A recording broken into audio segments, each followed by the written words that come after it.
What's up, everybody? Soul here with another video for your viewing pleasure, and today we're going to be taking a look at No Rest for the Wicked. We got a nice Q&A earlier today where they answered some more information on the upcoming changes in the game, what's going on, just giving us some outliers and some general feels for what's happening behind the scenes. I don't know how else to describe that. It was pretty loose. It just felt like we're hanging out with the devs, if I'm being honest with you.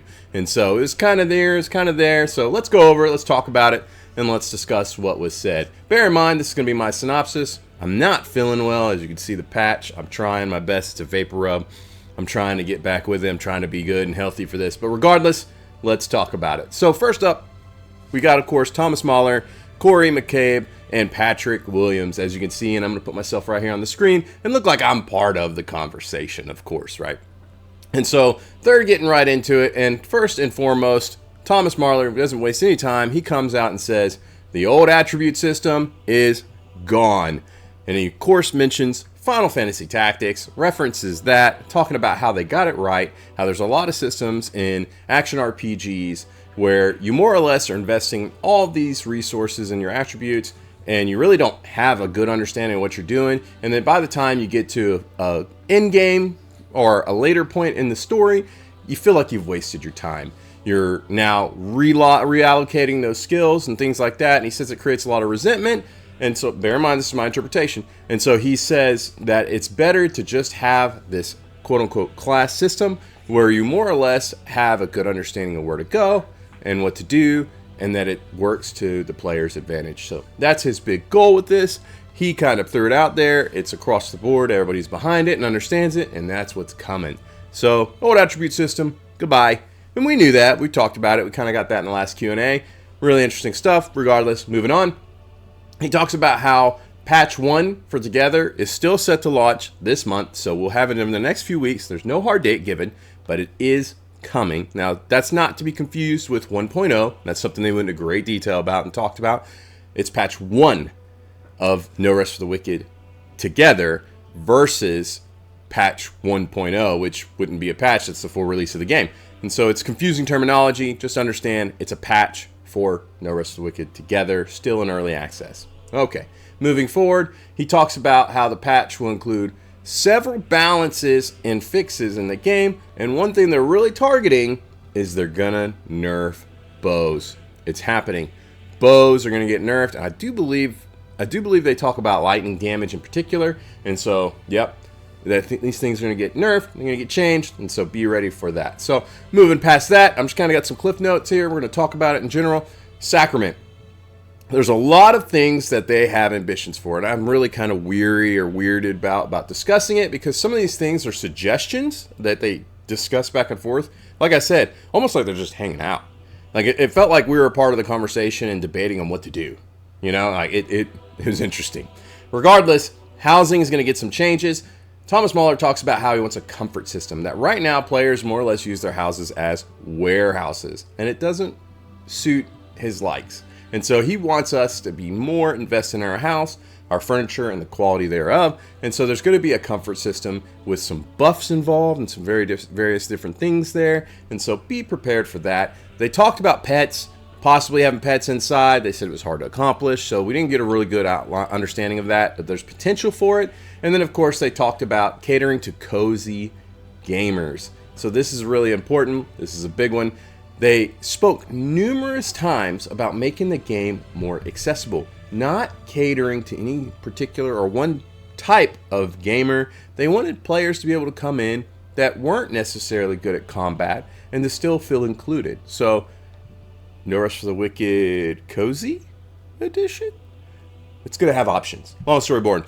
In fact, I'm not sure if it was Corey or if it was Patrick, but I think maybe it was even Patrick. They discussed how they enjoyed the idea of you playing on a realm with a friend, and maybe your friend's not very good at the game as far as combat, and so you would escort them to XYZ to make sure everything was taken care of, while they would take care of things at home. So really interesting. I play a lot of Rust, so that makes sense to me. You've got your guy that stays at base, takes care of everything, and you got your guys that go out and do all the fighting and so on. Yeah, regardless, moving on. They talk about that, and then they mention farming. Oh man. So this is really interesting because they talk about farming, and Patrick Williams talked about it the most. It's an aspiration. I don't know how else to say it. That's all they basically describe it as. And they say that they're not sure in what way it'll be implemented, to what effect it will be there, and how it will impact your gameplay. They want it, though. They want it to be there. So that's good. They showed we're in town, which we all seen it, where it's already there. The room and the place for it, and how you're going to be able to buy plots, apparently different size plots. I don't know, but they don't know to what degree and how it's going to impact the game. So it feels like we're on the drawing board. We're there with them brainstorming. Interesting. I don't mind it. I like it. It's something different. So cool. And then they talked about a duel system. So that part I thought was really cool. But we already have friendly fire in the game. So I don't know what's happening with the duel system, but they're talking about setting it up to where you can duel your friend. And maybe have something at stake there. That was loosely said, but I don't think there was sincerely any effort, or it wasn't implied there's any effort put into that. But they talked about having a system where you can kind of declare duels or call duels and challenge each other, you name it. And the numerous times Thomas Mahler kept mentioning that he didn't want it to be an esport. So I don't know. Like I said, we're at the drawing board. We're just all kind of chit-chatting and talking and speculating here. So that's how it certainly felt. Those were the vibes. I thought it was really interesting that we had that. But also, they talked about factions and how there's going to be different factions, different quests, and all this, that, and the third. And so that's really nice. We're really excited about that. And I do believe the Severed Hand is a confirmed faction. A little bit of a spoiler there, maybe. I don't know. I'm going to leave it at that. Watch the video for the information if you're interested yourself. But that's what they were saying. And then Thomas Mahler made several references to even being able to enchant tools. Really interesting stuff there. And so he had a question about, the effect of tools and how they can impact the game and this, that, and the third, and the materials you get. And then he referenced, being able to enchant tools and giving them some new purposes, better purpose, who knows. So really cool stuff. Very interesting things there. Then we talked a little bit about game modes. Game modes, this part was really interesting to me. They did talk about a horde mode. I love that. I love the idea of it. I think it's phenomenal. They talked about Crucible extensions. Who doesn't love Crucible? Crucible's a lot of fun. It's very challenging, really good, rewarding information. They talked about in-game. They specifically said that we haven't seen the tip of the iceberg yet.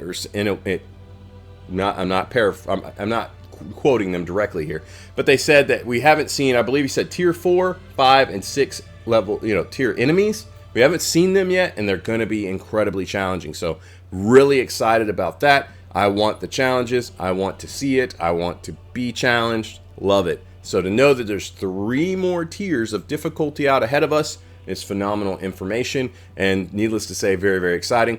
There's some slight mention of the survival mode, DLC, I don't know, craziness. Love it. Interesting. And then they talked about the changes, of course, where we got the attributes going out the window, and then they talked about utility runes. Utility runes are going to be gone. Just gone. Completely gone from the game. We're going to be looking at serum runes, as they're called.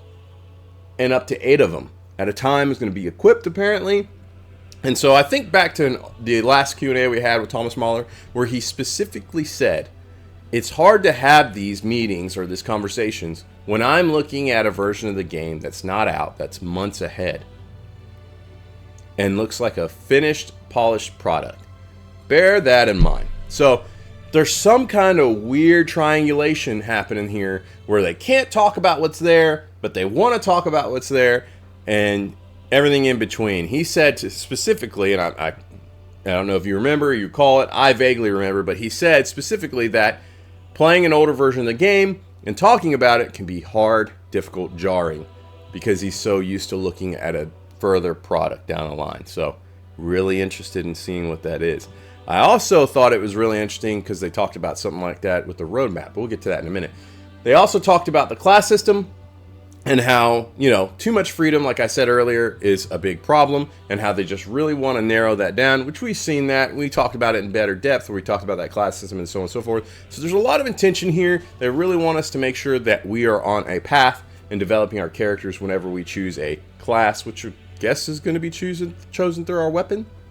So really interesting stuff there. And then let's go ahead and let's just do it. Let's talk about the VoIP. That's what I want to talk about. They talked about VoIP in the game, and they talked about other games. They mentioned Peak specifically, but then they talked about how they really want that in the game, how they want you to be able to communicate with people via proximity, like proximity chat. That's interesting to me because, like, if you share a realm with somebody, it's rather intimate, and you're limited to 4, so, like, you're on Discord or TeamSpeak.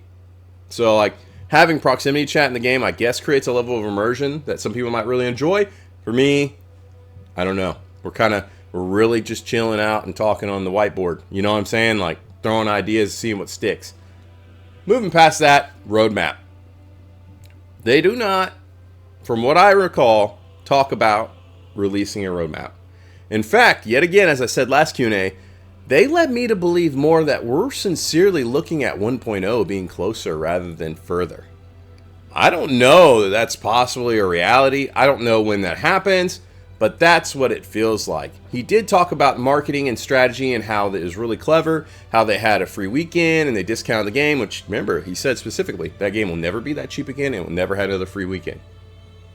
And then he talked about how it's coming out on consoles and how they're working on that. And that's where Corey McCabe talked about a little bit. Maybe that was Pat. I don't know. Regardless, they talked about how, because I was listening to it while working on things. I can't just sit and watch it for 3 hours. I'm not that good. I can't do it. Regardless, though, it's still fascinating and very interesting. But they talked about how they're adapting it to different consoles. They didn't release or say what consoles. They just said that they're working on it with consoles and that they came across some different challenges for that. And it can create some difficulties, but that it is coming. And it really gives me the vibe that we're literally looking at sooner rather than later. I have no idea. It could be a year, but still, it doesn't sound like we're going to get a roadmap. It doesn't sound like there's going to be a lot of different things added. In fact, I believe it was specifically stated that this next update we get this month is more or less where we're at for a good long period until 1.0. So, soon-ish? 6 months, 8 months, year? That's just the vibe I got from it. I don't know. All these Q&As lead me to believe that they're really wanting to drum up attention and kind of keep us baited because they're going to have some kind of shadow drop. I don't know. That's just me. We did get some hard nose. There's definitely not going to be mounts. There's definitely not going to be any trans, whatever, mogging. There's definitely not going to be any, guns. I'm sorry, guys. I know a lot of us want guns. That's not going to happen. So, bear that in mind. Understand, it's not coming. It's not happening. I know a lot of people want it. They want more weapons. They want a lot of different ones. They did speak to that. They did say they were going to have a lot of weapons. Last Q&A, they talked about how there's so many different weapons that have been drawn and developed and talked about, but haven't been implemented in the game. They couldn't be implemented fast enough. But no guns. So, you've been warned. You have been told. That's pretty much the gist of it. That is a super synopsis. And I'm sorry, it's a lot of information, and it's kind of helter-skelter. That's how the conversation felt. I urge you to watch it. And there's nothing wrong with that. I enjoyed the vibe. We're sitting, we're chilling with the devs, we're having a conversation, watching them play a game, as you can see, and it more or less just felt like we were hanging out. We were throwing ideas on a whiteboard, seeing what stuck, and chilling. They would, every once in a while, reference a question on Reddit, judging by the number of upvotes it has, so make sure you get on there and talk and be interactive if you're interested in asking those questions or anything like that. And there were sincerely times where there was just gamer silence, where they were hard locked into the game. And then as you can see, like right now on the screen, they're not moving or really doing anything because they're talking. It was entertaining. It was entertaining. And then, like I said, I was doing something else, so like I saw that a couple times. I was like, yeah, I can just listen. This is fine. With that said, let me know what you think. Jump down in the comments. Let's talk about it. Are you excited about the change? Are you really interested? Final Fantasy Tactics references, classes, cool. Really like it. Sacrament, more houses. They did talk about houses in other cities. Cool, interesting. Update coming this month. Nice. And then the last thing we really have to say that I can honestly throw out there is that there was suggestion that the new class system would be put out on a play test, to be play tested before it dropped in 1.0. I'm telling you guys, the vibe I get is we're looking at this like 6-8 months. I don't know. I wouldn't put money on it, but that's the vibe I'm getting. With that said, that's all I got. I'm going to leave it there. Hope you enjoyed the update. Tell me down in the comments what you think about it. If you think I'm worthy and you enjoyed the video as helter-skelter as it was, drop me a like and subscribe. It really makes the world of a difference for me and the content I make in my channel. And yeah, huge shout out and thank you to my soldiers. You guys and gals are the ones that keep the content flowing, me going, and the lights glowing. So I'm really, really grateful to y'all. Thank you so much for your support. And until next time, guys, I will catch you later. Bye.